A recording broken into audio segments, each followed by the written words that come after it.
Meghan Markle made a decision that symbolized the final nail in the coffin of her marriage to Trevor Engelson, according to a biography.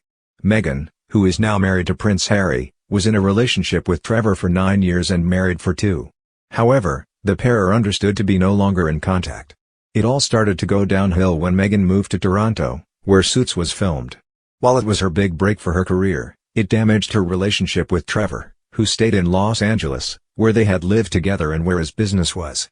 Trevor is a Hollywood producer and talent agent and needed to stay where his films and clients were.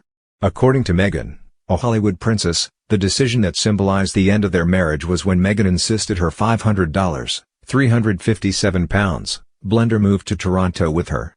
She packed it into the back seat of a car and had it transported by road, even though buying a new one would have been just as easy.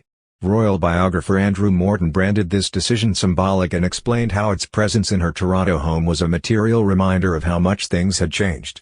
He wrote, "A $500 Vitamix blender symbolized the growing divide." She insisted her favorite kitchen appliance from their West Hollywood home come with her to Toronto, packing it into the back seat of a car, which was being moved by truck to Canada, even though it would have been just as easy to buy a new one.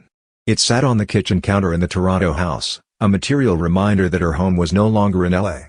The pair originally met in a bar in West Hollywood in 2004 and lived together in LA for a number of years. They got married in 2011, but unfortunately their nuptials coincided with Meghan landing her big role in Suits and relocating to Canada.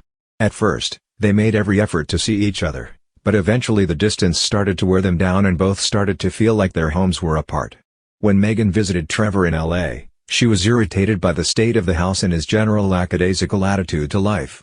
On the flip side, when Trevor visited her in LA, he felt like an outsider and a distraction. The two were very different people. Meghan, a self-confessed perfectionist who liked to keep her life and space ordered, while Trevor was constantly late and untidy.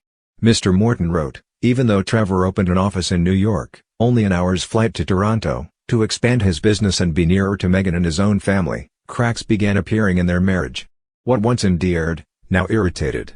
Meghan, a self-confessed perfectionist who was as fastidious as she was controlling, had tolerated Trevor's scattered approach to life for years. He was notorious for arriving late, his clothes rumpled, his hair disheveled and often as not with a new stain on his seersucker jacket. "Sorry bro," was a constant refrain as he hurtled from meeting to meeting, always just behind the clock. Meghan's home in Summerhill was a vision of order and crisply ironed perfection. When she flew back to their LA home when Trevor had been in solo residence for a few weeks, the sight that greeted her increasingly rankled. Though Trevor would consistently visit, he often felt like an outsider, his presence an irritating distraction. Another thing was different. Meghan's career was finally taking off while Trevor's was stagnating. For years, Meghan had pestered him to help her get auditions or to allow her to be in one of his films as she tried to climb the greasy Hollywood pole. Now, she was in a hit TV show, while Trevor's latest film Orange Alert was a flop. Friends reportedly felt that Trevor was not too keen on the change in dynamic. Mr. Morton wrote, whether she wanted to admit it to herself or not, Meghan, who once said she couldn't imagine life without Trevor by her side, was now building a new world for herself. As Toronto was becoming more her home than LA, the dynamics in their relationship subtly altered. She was her own woman now, earning a steady income, making new friends on set off, no longer dependent on her husband's connections.